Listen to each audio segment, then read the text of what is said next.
Alright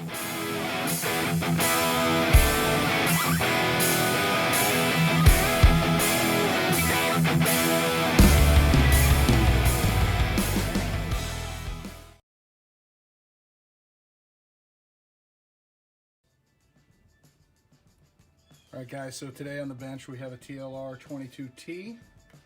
Going to do a little rewire on this, tidy up the main battery and main motor wires. The customer just needs a little bit of tidying up on the wiring, and these solder joints need to be redone. As you can see, 90% of the wire is not even in contact with the posts on the speed control. But we'll get that all taken care of, and we're going to go all black on the motor wiring for him. And we'll get this done, and have some other issues I've noticed with the truck that we'll address as well. But we'll get this as tidy as we can, and I will do some soldering tips as we go as well. I'll show you guys how to get this stuff to flow out nicely. So one of the first things we do is we cut all those crazy little cable ties, zip ties, some folks call them. Get all that stuff unwound, make sure none of the wire is damaged before we go any farther. Now we're going to start the unsolder process, and we'll start rewiring this car. So one of the complaints we get from a lot of customers is that they cannot desolder 10 and 12 gauge wire with their particular soldering iron. I'm going to show you a little trick. Some of you guys know this, some of you guys don't. Obviously you need to have a good soldering iron that gets very hot, 850, 900 degrees. So you put this little tip on there and it doesn't do anything. You're just heating up that little tiny area. However, if you add solder to it, you melt a bunch of solder, you get enough heat across that whole area that you start to desolder the entire wire. Eventually it gets nice and soft, takes a little bit, and you pull that wire right off. So keep that in mind, guys. You can always add solder in those desolder situations. Now the next thing you have to do, you can see all the clumps and the globs and everything that are on all the posts. Those have to be cleaned up. All that solder has to be removed, and I clean all the posts with a brass brush, and we'll show you that before we go to resolder the wires back together. Something else here that's pretty important, guys. If you look on this very first motor tab, you can see the huge dollop of solder under the tab. That is supposed to be on top of the tab, and not that much, but that is a potential short circuit right there. Hope you can see that. But there's a huge dollop underneath of that motor wire tab, and that's a lot of cause for concern right there. So that's something else when you're wiring this stuff up. If you don't have a good enough soldering iron, and you have to spend so much time getting it hot, sometimes you end up putting solder where it doesn't belong. So that's something that we have to address here too, and get these tabs cleaned off and straightened up, and we'll get these done correctly. So unfortunately, guys, we had a little camera malfunction during the resolder process, but you can see we've rewired this truck entirely. This is a TLR 22T once again. Made a couple other changes, rearranged the electronics for the customer. Now we will be shortening those servo leads, the transponder and the speed control lead, next time he gets them in here to the shop. But I'm going to go ahead and reset up the solder station, and we'll give you a couple of tips and show you a couple little things there that hopefully will help you guys. So a couple things that you definitely want to have to do a good quality solder job is, of course, depending on what you're doing, but you definitely want a good solder jig, or a couple of them. I recommend 60-40 rosin core on the solder. 1 millimeter diameter pretty much does everything in our hobby. And here is a very high-end, very good quality Xtronic soldering station.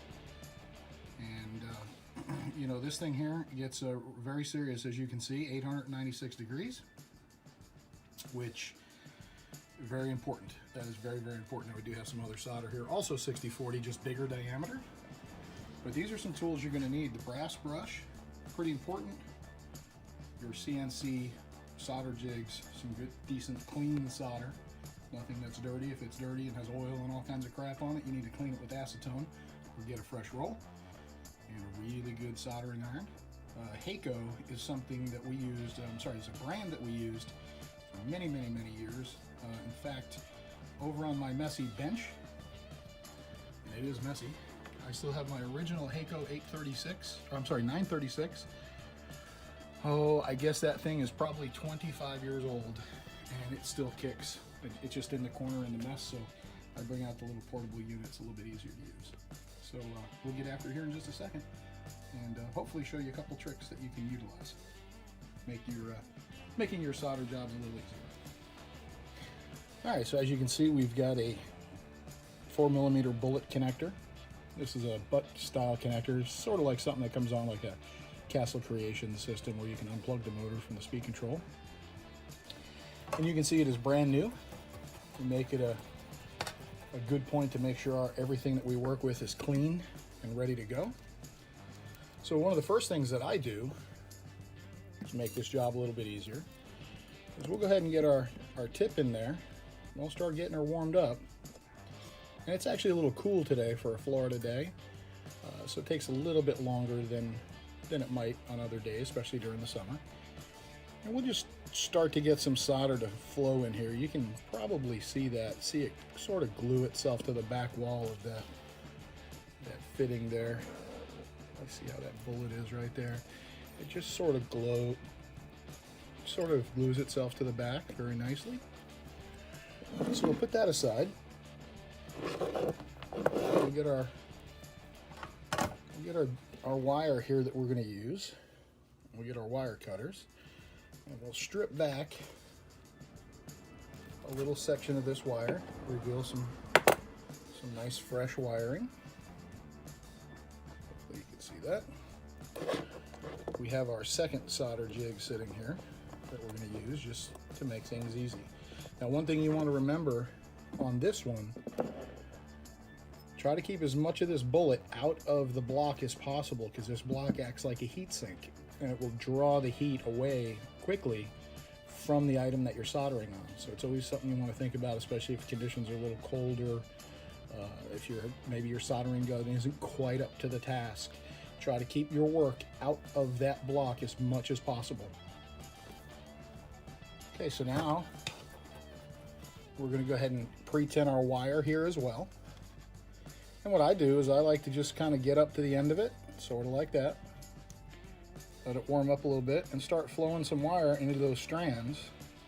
And you can see it flow pretty nicely. Even if you make a little glob, doesn't matter. You want it to stay on there for a little bit and really get in those strands of that wire.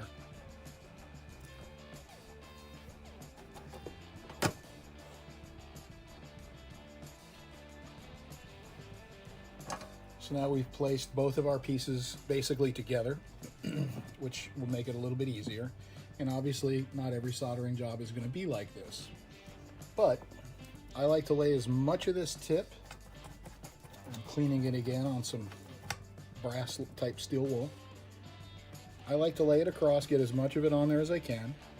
And like we talked about with desoldering, sometimes in order to heat up the whole area, you've got to add a little solder to the location, just to get things sort of flowing. And you saw it right there. Hopefully you see it flow out and the whole thing sort of come together.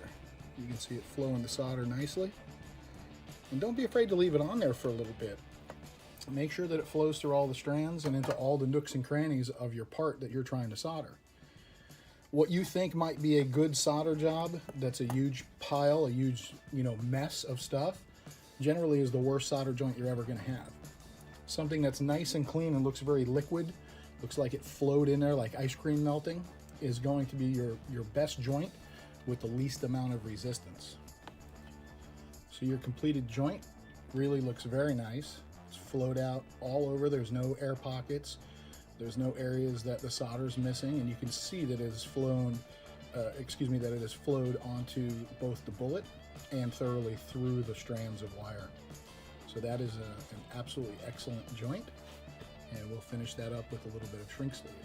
So one of the tools I'll use at the racetrack or somewhere away from the shop bench to use shrink sleeve or something of that nature, loosen up a tight bolt that's you know, in metal to metal. Use a little mag torch. It's a little butane mag torch like this.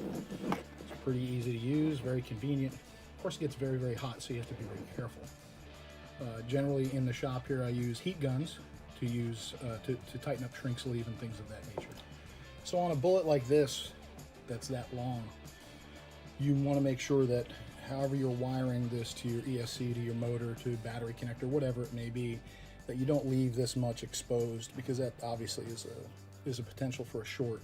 So then the question becomes, where do you put your shrink sleeve? In a application like this, you would go all the way to the end, because there's a male bullet that is going to go on the end of that. So you want to cover that entire bullet all the way to the edge. And again, I just use my little torch, wave it around, like I just don't care, and do the shrink sleeve like that. So now you're in pretty good shape. As you can see, it's pretty much tight all the way around.